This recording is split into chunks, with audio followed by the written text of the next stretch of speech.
I'm sure they'd rather just listen to you play for like 15 minutes, but ouch. Wow. Some people nodded their head in agreement. Okay. The truth hurts. I'm out. Michelle, you're up. Come on. So, today is one of the most quoted, but often quoted in the wrong way, verses in the Bible. Did it come across to anybody? Did it pop out to you? Are you afraid?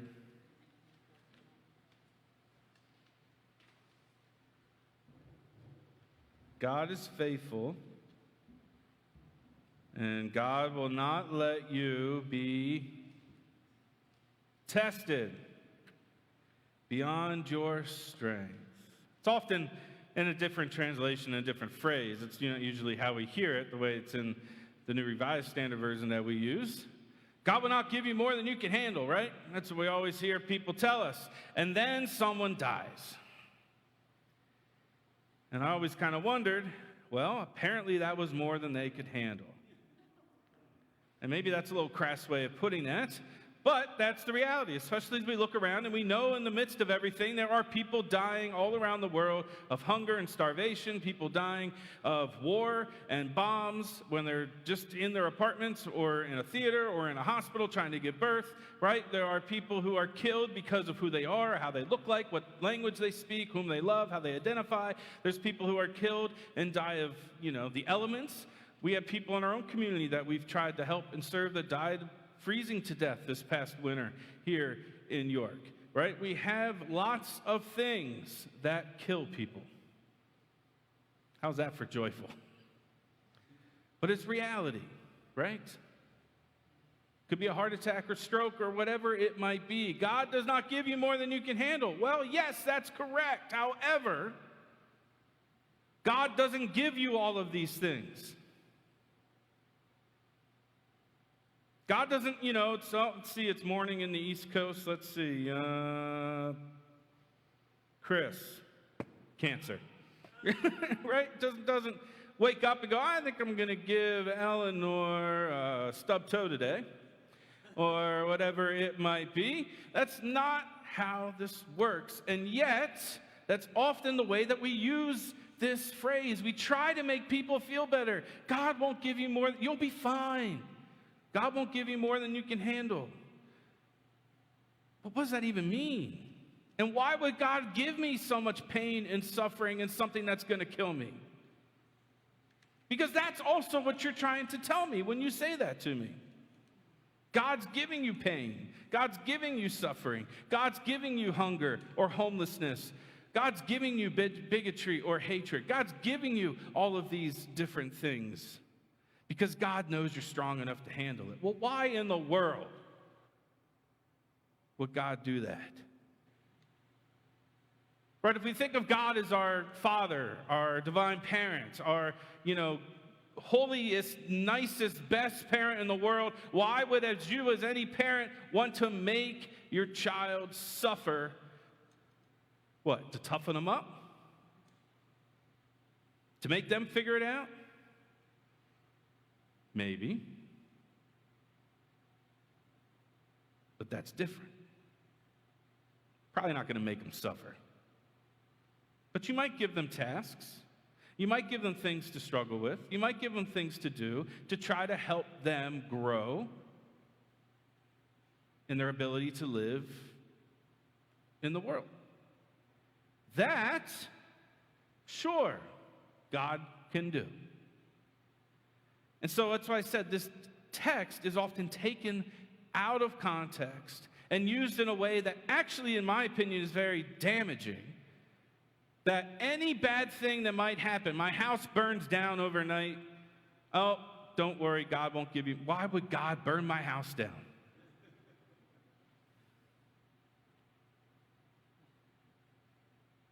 Now, sometimes we're trying to figure things out. And God doesn't promise that everything's going to be easy or come perfectly or just be handed to us. God is much more interested in the journey of faith. than just giving us whatever we want, whenever we want it. Because, I mean, honestly, like a child, they don't always know what they actually need, just what they actually want. I want $10 billion to go and buy a bunch of Legos and eat pizza and do all those different things. Well, that's no. Right? But if our children maybe are trying to put a puzzle together and they're almost there and they just want you to do it for them, maybe we should let them struggle a little bit and figure it out. Maybe it's, I don't want to have to mow the lawn or take the garbage out. Well, you know what? You might need to learn how to do that. For when you're an adult, you can do it.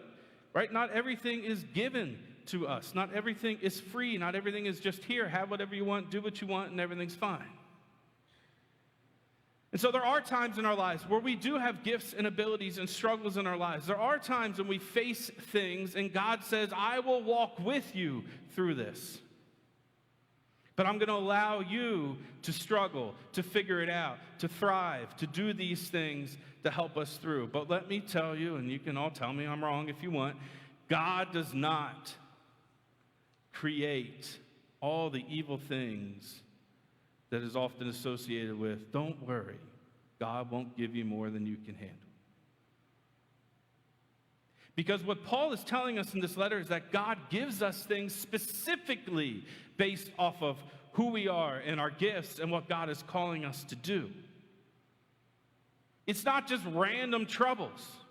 It could be a joyful thing to have to figure out how to use this or steward that, how to take advantage of gifts or abilities or the community. What are we going to do together as the community, right? It's a big piece of who we are as Union right now. What is our next step? What is our identity moving forward? How are we working as community together? That's a journey. That's a struggle. God's giving us gifts and abilities and tools and outside help and all these other things, enabling us to do that. That's the part we often forget. God won't give us more than we can handle, and God's going to give us the tools to do it. It's not pain and suffering. It's not death.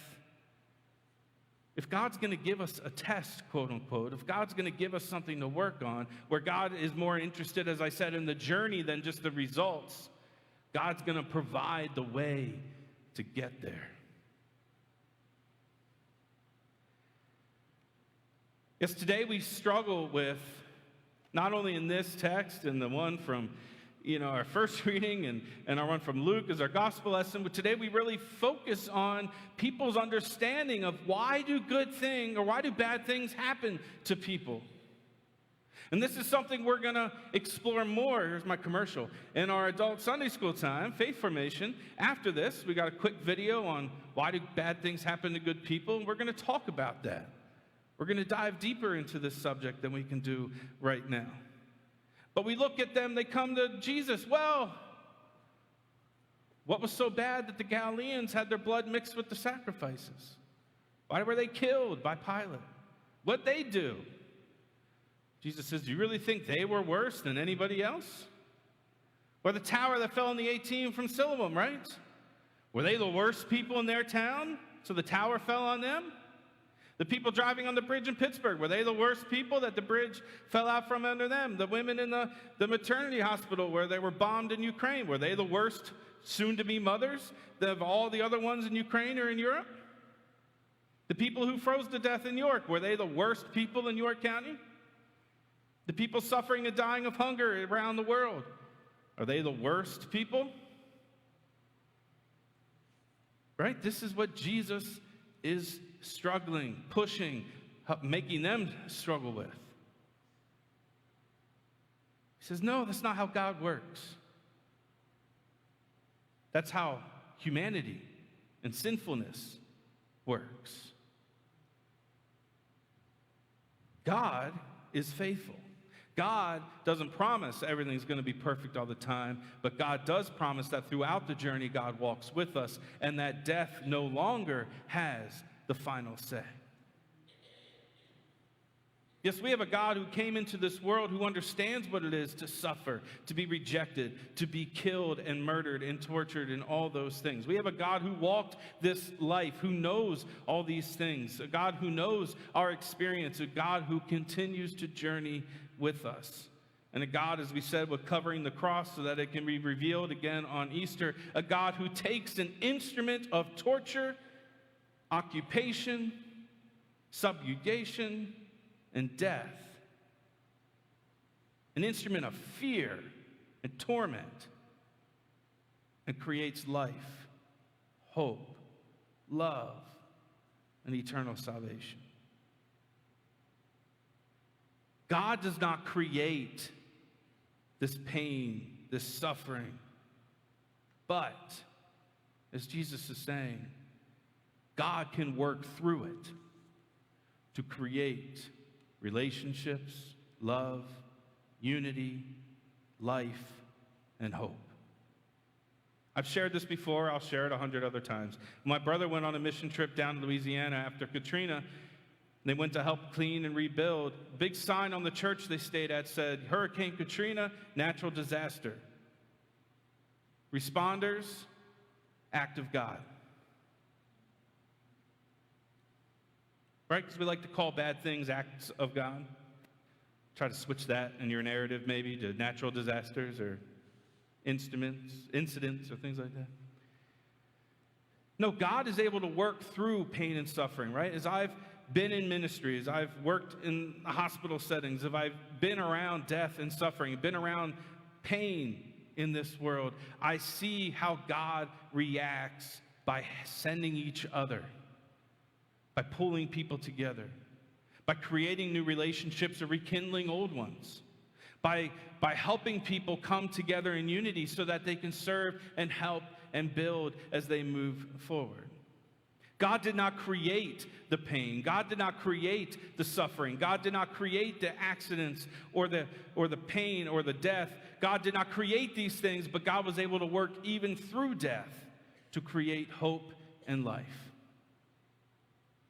And for the people in which the pains and hurts of this world is so much that it takes their life, God promises that they are no longer, or they are never left alone, and they are never uncared for, because even in death they are surrounded by the love of God. So we look at these texts and Jesus reminds us, God does not create the pain and the suffering. God does not create death in us. God does not pick out whom he wants a tower to fall on that day, or the bridge to collapse, or the bomb to fall. That's part of our humanity. That's part of the sadness that some people's decisions have more power than others. And when you become dictator of a country, you have a whole lot of power. But God is able to work through the pain and the suffering to help be community. And then we have the promise that even in death, nothing can separate us from the love of God. So this is an important text. God will not give us anything more than we can handle. But God doesn't give us everything. Sometimes it's just the sins and the pains of life. And when God does give us a test, when God does give us something to journey with and struggle with and grow into, God also provides the way. The ability, the gift, the resources. May not always be easy to see or to find, but have to have one with the other. A test, but the ability to get out of it. Amen?